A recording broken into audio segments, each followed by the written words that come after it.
Instagram, Twitter, TikTok, who cares? Twitter has not only become like this massive dumpster fire of a social media site over the past year, but it has also become this sort of scientific experiment. Twitter has been a dumpster fire for much longer than a year. It's been a dumpster fire since its conception. Considering the character limit and the fact you can't edit tweets, it's clear the site was always designed for sensationalism and outrage, not any real intellectual conversation. In this video by nickisnotgreen, he observes the pointlessness and stupidity of modern Twitter discourse. Why are we getting dumber? You know? We were getting smarter for such a long amount of time. The reason why I know that we as the human race are getting dumber is because I've noticed. Yeah, Einstein, have you seen the internet lately? First of all, yes, we are getting dumber. Literacy in adults in the US is down from 85% 10 years ago to 80% now. Plus, progress in American education has been set back by a couple decades. Second of all, while I barely touch Twitter, I thought the platform was commonly perceived as hostile and frivolous for the last decade or so. Who knows though, maybe it has gotten especially bad this last year. Okay, let's look at the tweet that caused me to make this video. So the tweet says, a silverback gorilla sees a little girl banging her chest taunting him, so he charges her.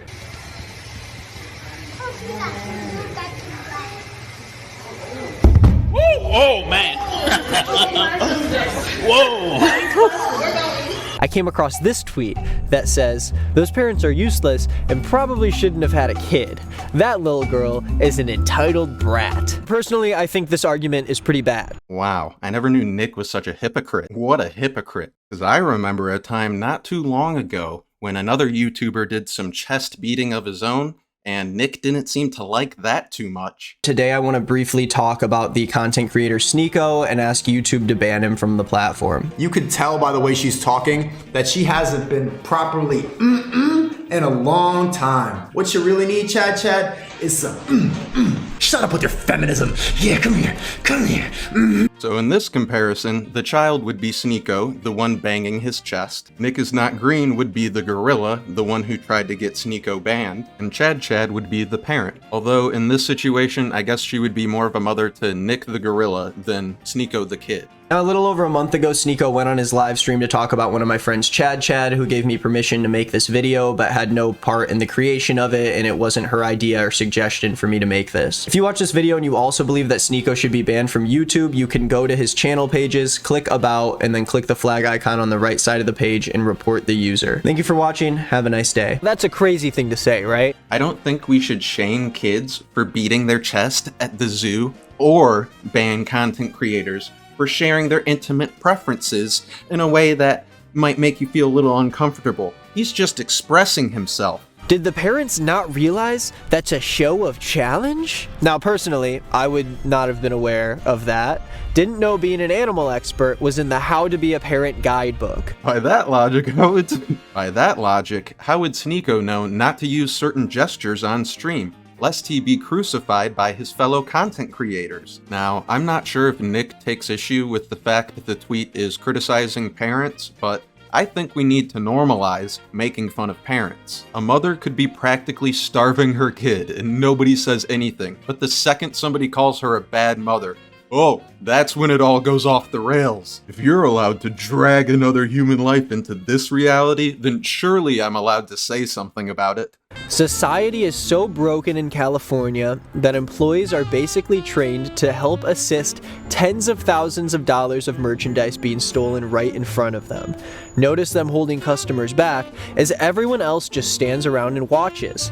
How did we get here? Okay, so this is a pretty hilarious tweet. The priority of the store is always going to be to keep the employees and the customers safe. It is not to protect merchandise. The main question to end off this tweet, how did we get here, is an interesting one as well. This question insinuates that this is a new thing that society does in California. We used to be better, but now we aren't. We used to be a good society, but now we're broken. And in California. His main argument here is, just because the employees aren't protecting the merchandise doesn't mean that society is collapsing. While I agree, it shouldn't take 6 to 7 minutes to make that argument. And just because that's not the best example of society falling apart in California, doesn't mean that society isn't falling apart in California. It is.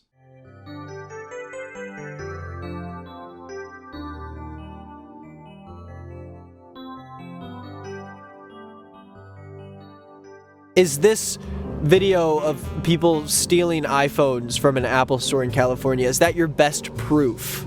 Your best evidence that this argument is correct? That society really is broken now, and it didn't used to be, though. I understand that Apple employees not interfering in a situation like this isn't the best measurement of where society is at, but it feels like Nick is intentionally missing the bigger point. Nick asks if this is the best proof to support the argument that society is in decline, but in the 7 minutes he takes to analyze this tweet and video, he never stops to think, oh yeah, the people who are robbing the store are part of society too. Maybe I should look up some crime statistics so I have something more to say in my 20-minute video about 3 unrelated Twitter threads. It seems to me that nickisnotgreen's relationship with Twitter is the polar opposite of the kind of relationship the quartering has with Twitter. Well, social media in general. The quartering is overly attached to social media, and he's constantly trying to keep up with the news cycle, to the point where the news cycle is running him rather than the other way around.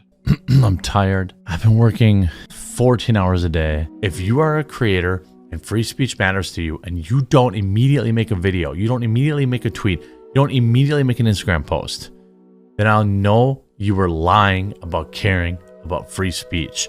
Nickisnotgreen, on the other hand, will take 2 months to post a video about an observation that was obvious 5 years ago. Every day, I am scrolling through Twitter, and I come across a thread of the most, useless, confusing, arbitrary, laughable things that people are arguing about. Okay, let's talk about the last argument that I read on this horrible website. My husband and I wake up every morning and bring our coffee out to our garden and sit and talk for hours.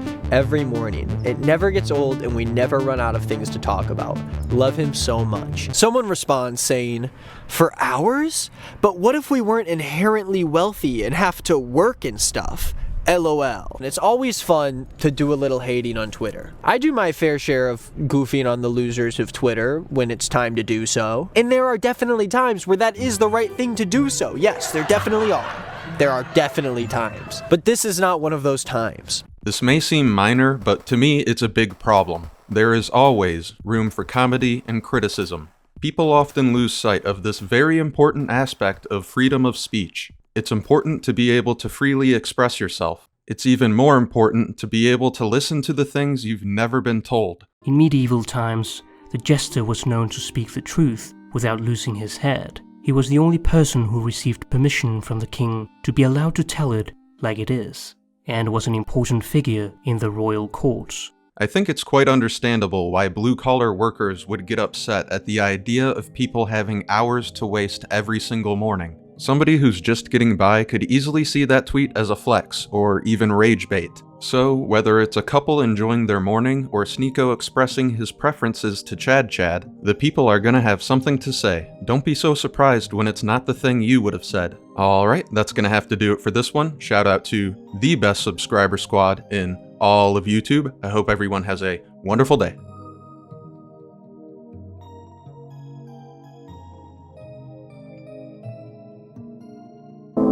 Wow, that piece of music really worked well with the scene.